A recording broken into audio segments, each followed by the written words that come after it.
అర్ధరాత్రి 2 దాటింది. జోరుగా వర్షం పడుతుంది. హైవే రోడ్డు మీద ఉన్న ఒక పెద్ద చెట్టు కింద ప్రసాదు, రమేష్లు తడుస్తూ నిలబడి ఉన్నారు. ఇద్దరికీ బాగా ఆకలవుతుంది.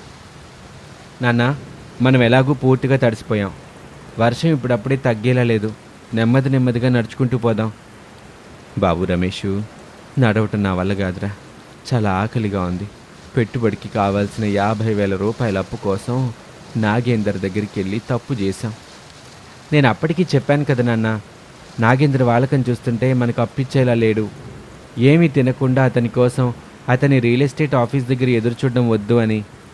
ప్రసాద్ ఏమీ మాట్లాడలేదు, తలదించుకున్నాడు. కొంచెం ఓపిక తెచ్చుకున్నా. ఇక్కడి నుంచి మన ఊరికి 1 కిలోమీటర్ దూరం ఉంటుంది. నెమ్మదిగా నడుచుకుంటూ వెళ్తాం. ఆకలేస్తుంది కదరా. అడుగేసి ఓపిక కూడా లేకుండా పోయింది. నా వల్ల కాదురా. నేను ఇక్కడే ఉంటాను. నువ్వు ఇంటికెళ్ళి మన సైకిల్ తీసుకురా. ఈ సమయంలో ఇంత వర్షంలో నేను ఇక్కడ ఒంటరిగా వదిలిపెట్టి వెళ్ళలేను నాన్న అని చెబుతూ ఉండగానే కవర్లో ఉన్న సెల్ ఫోన్ మోగింది. హలో అనామిక, ఎక్కడున్నారండి? హైవే రోడ్డు మీద మన ఊరికొచ్చే దారిలో చెట్టు ఉంది కదా, దాని కింద నిలబడున్నావు అనామిక. మావయ్య ఎలా ఉన్నారు? చాలా నీరసంగా ఉన్నాడు. నడిచే ఓపిక లేదు అని చెప్తున్నాడు. అనామికకి బాధగా కన్నీళ్ళొచ్చాయి. నాగేంద్ర ఏ క్షణమైనా రావచ్చని, మనం అడిగిన 50,000 అప్పుగా ఇవ్వొచ్చని తినకుండా నీళ్లు తాగుతూ ఆఫీస్ ముందే కూర్చున్నాం. అనామికకి విషయం మొత్తం అర్థమైంది. కన్నీళ్లు తుడుచుకుంది. మీరు అదే చెట్టు కింద ఉండండి, నేను అన్నం కూర తీసుకుని 10 నిమిషాల్లో అక్కడికి వస్తాను అని చెప్పి ఫోన్ పెట్టేసింది. అత్తగారు శారద గుమ్మం దగ్గర నిలబడి పట్నం వెళ్ళిన తండ్రి కొడుకులు ప్రసాదు, రమేష్ల కోసం ఎదురు చూస్తూ ఉండగా కోడలు అనామిక అన్నం కూర డబ్బాల్ని సంచిలో పెట్టుకుని గుమ్మం దగ్గరికి వచ్చింది. కోళ్ళ, ఈ అర్ధరాత్రి వేళ అన్నం కూర డబ్బాలో సంచిలో పెట్టుకుని ఎక్కడికి వెళ్తున్నావు? అత్తయ్య, ఆయన మావయ్య హైవే రోడ్డు దగ్గర ఉన్న చెట్టు కింద వర్షంలో చిక్కుకుపోయారంట. ఉదయం నుంచి ఏమీ తినలేదట. అయ్యో దేవుడా, ఎంత ఆకలితోటి ఉన్నారో ఏమోనమ్మా. అవునత్తయ్య, మావయ్యకి నడిచే ఓపిక కూడా లేదంట. అందుకే భోజనం తీసుకుని వెళ్తున్నాను. నువ్వు ఒంటరిగా ఎట్టాగెళ్తావు? నేను కూడా వత్తనుండు. వర్షం బాగా వస్తుంది కదా అత్తయ్య, ఒక్క నిమిషం కోళ్ళ అని వెంటనే శారద ఒక పెద్ద గొడుగు తీసుకుంది. అనామిక భోజనం ఉన్న సంచిని జాగ్రత్తగా పట్టుకుంది. ఇద్దరూ వర్షంలో హైవే వైపు నడవటం మొదలుపెట్టారు. గాలి బలంగా వీస్తుంది. రోడ్డు మీద నీరు ప్రవహిస్తోంది. అయినా అత్తాకోడలు అడుగు వెనక్కి కూడా వేయలేదు. కోళ్ళ, ఉదయం నుంచి వాళ్ళేమీ తినలేదంటే ఎంతో కష్టపడి ఉంటారు కదా. అవునత్తయ్య, పెట్టుబడి కోసం అప్పు తెచ్చేందుకు వెళ్ళారు. ఆ నాగేందర్ కోసం చూస్తూ అన్నం కూడా తినకుండా ఉన్నారంట. ఇద్దరూ మాట్లాడుకుంటూ కొద్దిసేపటికి హైవే రోడ్డు దగ్గరికి చేరుకున్నారు. పెద్ద చెట్టు కింద వణుకుతూ కూర్చున్న ప్రసాదు, రమేష్లు కనిపించారు. మావయ్య, అనామిక, శారద, మీరు ఈ వర్షంలో ఎందుకు వచ్చారు? మీరిక్కడ ఆకలితో ఉంటే మేమింట్లో ప్రశాంతంగా ఎట్టా కూర్చుంటాం? శారద గొడుగు పట్టుకుంది. అనామిక వెంటనే సంచిలో నుంచి స్టీల్ డబ్బాలు తీసింది. వేడివేడి అన్నం, టమాటా పప్పు, ఆలుగడ్డ కూర పెట్టింది. ప్రసాద్ కళ్ళల్లో నీళ్లు తిరిగాయి. ఉదయం నుంచి ఒక్క మెతుకు కూడా తినలేదు తల్లి. ముందు తినండి మావయ్య, మిగతా మాటల తర్వాత. ప్రసాదు, రమేష్ ఇద్దరూ ఆత్రంగా భోజనం చేయటం మొదలుపెట్టారు. వర్షం, చలి, ఆకలి వల్ల అలసిపోయిన వాళ్లకు ఆ భోజనం అమృతంలా అనిపించింది. అనామిక, నువ్వు రాకపోయి ఉంటే ఏమయ్యేదో ఏంటో. కుటుంబం అంటే అంతేరా బాబు, కష్టంలో ఒకరికొకరు తోడుగా ఉండాలి. భోజనం అయిపోయాక ప్రసాద్కి కొంచెం శక్తి వచ్చింది. కానీ వర్షం మాత్రం ఇంకా తగ్గలేదు. ఇప్పుడు నెమ్మదిగా ఇంటికి బయలుదేరదాం అని చెప్పాడు.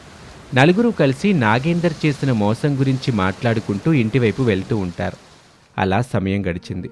3 రోజుల తర్వాత హాల్లో శారద టీవీ చూస్తుంటే అనామిక వచ్చి టీవీకి అడ్డుగా నిలబడింది. శారద కోపంగా చూసింది.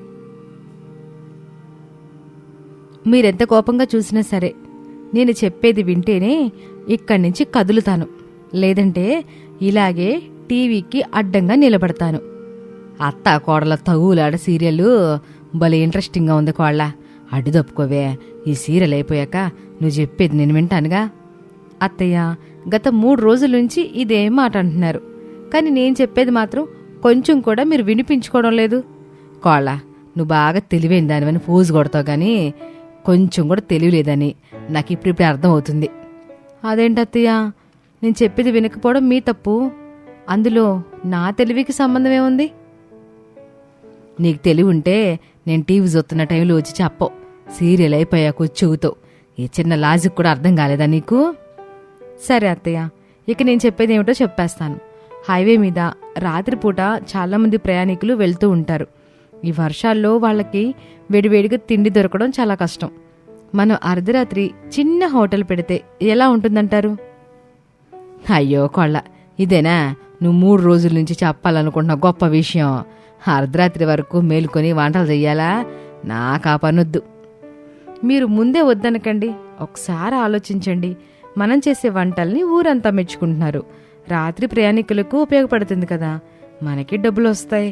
మామయ్య ఆయన పెట్టుబడి కోసం ఎంతలా కష్టపడుతున్నారో మీరు చూస్తున్నారు కదా అత్తయ్య అని అనామిక 3 రోజుల క్రితం జరిగిన సంఘటనని గుర్తు చేసింది. శారద బాధగా కన్నీళ్లు పెట్టుకుంది. నిజమే కోళ్ళ, ఆ రోజు వర్షంలో ఆయన కొడుకు పడిన కష్టం ఎప్పటికీ నా కళ్ళ ముందే కదలాడుతుంది. అందుకే అత్తయ్య, మన వాళ్ళే అలా ఇబ్బంది పడ్డారు. మరి ప్రతిరోజు ఆ హైవే మీద వెళ్లే ప్రయాణికుల పరిస్థితి ఎలా ఉంటుందో ఒకసారి ఆలోచించండి. కానీ హోటల్ పెట్టాలంటే పెట్టుబడి కావాలగమ్మా. పెద్ద హోటల్ కాదత్తయ్య, ముందు చిన్నగా మొదలు పెడదాం. 4 వైపులా కర్రలు నాటుకుందాం. ఇంట్లో ఉన్న పెద్ద కవర్ని కడదాము. అక్కడ వేడివేడిగా వంటలు చేసి అమ్ముదాం. వంటలంటే ఏమేమి చేద్దామంటావు మరి? వేడివేడి ఇడ్లీలు, పెసరట్లు, ఉప్మా, అల్లం చాయ్. వర్షంలో ఇవి బాగా అమ్ముడవుతాయి. కోడలి మాటలు విన్న శారద ఆలోచనలో పడింది. సర్లే కోళ్ళ, ఒక 4 రోజులు ప్రయత్నించొద్దాం మరి. నిజంగా మీరు ఒప్పుకున్నారా అత్తయ్య? ఒప్పుకున్నాను, కానీ కష్టపడాల్సింది మాత్రం నువ్వే. కష్టపడ్డానికి నేను సిద్ధంగానే ఉన్నాను అత్తయ్య. ఆ మాటతో అనామిక ఆనందానికి అవధులు లేకుండా పోయాయి. వెంటనే ప్రసాదు, రమేష్లకి కూడా విషయం చెప్పింది. వాళ్ళు ఒప్పుకున్నారు. మరుసటి రోజు నుంచి ఏర్పాట్లు మొదలయ్యాయి. రోడ్డు ప్రక్కన ఉన్న ఖాళీ స్థలంలో కర్రలు నాటి పెద్ద కవర్ని కట్టారు. 2 టేబుళ్లు, కొన్ని ప్లాస్టిక్ కుర్చీలు వేశారు. అలా 4 రోజుల్లో చిన్న హోటల్ సిద్ధమైంది. ప్రారంభమైన మొదటి రోజే ఆకాశం మళ్లీ మేఘాలతో నిండిపోయింది. రాత్రి 11 గంటలకు జోరుగా వర్షం మొదలైంది. అత్తయ్య, చాయ్ రెడీ అయింది. పెసరట్టు పిండి కూడా సిద్ధంగానే ఉంది. కానీ గంట గడిచినా ఒక్క కస్టమర్ కూడా రాలేదు. కోళ్ళ, ఇవాళ ఎవరు రాకపోవచ్చు, ఇంకా మూసేద్దామా? ఇంకొంచెం సేపు చూద్దాం మామయ్య. అర్ధరాత్రి 12 గంటలు దాటిన తర్వాత రోడ్డు పక్కన ఒక బస్సు పంచర్ అయింది. అత్తాకోడళ్ల హోటల్ నుంచి వస్తున్న వాసన ఆ బస్సులోని ప్రయాణికులకు ఆకలిని గుర్తు చేసింది.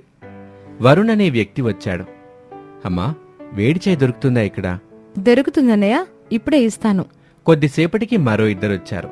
అలా గంటలోనే హోటల్ మొత్తం ప్రయాణికులతో నిండిపోయింది.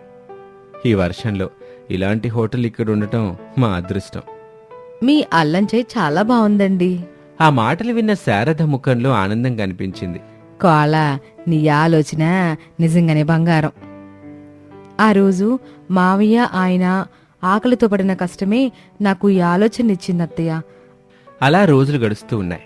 ఓ వర్షపు రాత్రి ఆ హోటల్కి వచ్చిన ఓ వృద్ధుడు, బాబు ప్రసాదు, నువ్వు నన్ను గుర్తుపట్టకపోవచ్చులే, నా పేరు రాఘవయ్య. చెప్పండయ్యా. 3 నెలల క్రితం నేను కూడా నాగేందర్ దగ్గరికి అప్పు కోసం వెళ్ళాను.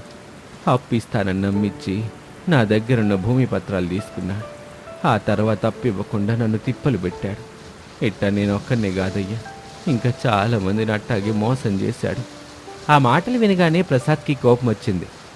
అంటే మమ్మల్ని కూడా అట్టాగే మోసం చేయాలనుకున్నాడనమాట. అవును బాబు, మీరు జాగ్రత్తగా ఉండండి. ఆ రాత్రి రాఘవయ్య వెళ్ళిపోయినా అతను చెప్పిన మాటలు మాత్రం అందరి మనసుల్లో తిరుగుతూనే ఉన్నాయి. అత్తయ్య, మన హోటల్కి వచ్చే వాళ్ళల్లో నాగేందర్ చేత మోసపోయిన వాళ్ళు కూడా ఉండొచ్చు కదా. అలా హోటల్కి వచ్చే వాళ్ళతో మాట్లాడడం మొదలుపెట్టారు. కొద్ది రోజుల్లోనే నాగేందర్ చేత మోసపోయిన చాలా మంది వివరాలు బయటపడ్డాయి. అత్తాకోడల హోటల్కి జనాలు మరింత పెరిగారు. రోజు రోజుకి ఆదాయము పెరిగింది. ఓ రోజు రాత్రి నాగేందర్ తన కారులో వెళ్తూ హైవే పక్కన ఉన్న అత్తాకోడల హోటల్ని చూశాడు. వాళ్ళ దగ్గరికి వచ్చాడు. నాగేందర్ని చూసి ప్రసాదు, రమేష్ ఆశ్చర్యపోయారు. ఓహో, మీరిక్కడున్నారా? శారద, ప్రసాదు, రమేష్, అనామిక 4 మాట్లాడుకున్నారు. మా హోటల్ చిన్నదైనా నిజాయితీతో నడుస్తుంది. మమ్మల్ని మోసం చేయాలని చూసిన వాళ్ళతో మాకు పని లేదు. నాగేందర్ ముఖం చిన్నపోయింది. సరే, మీ ఇష్టం అని అక్కడి నుంచి వెళ్ళిపోయాడు. కొన్ని నెలల తర్వాత ఆ హోటల్ వందలాది మంది ప్రయాణికులకు ఆశ్రయంగా మారింది. ఇది వాళ్ళటి కథ. మరొక ఆసక్తికర కథలో మళ్ళీ కలుద్దాం. అంతవరకు సెలవు. నమస్తే.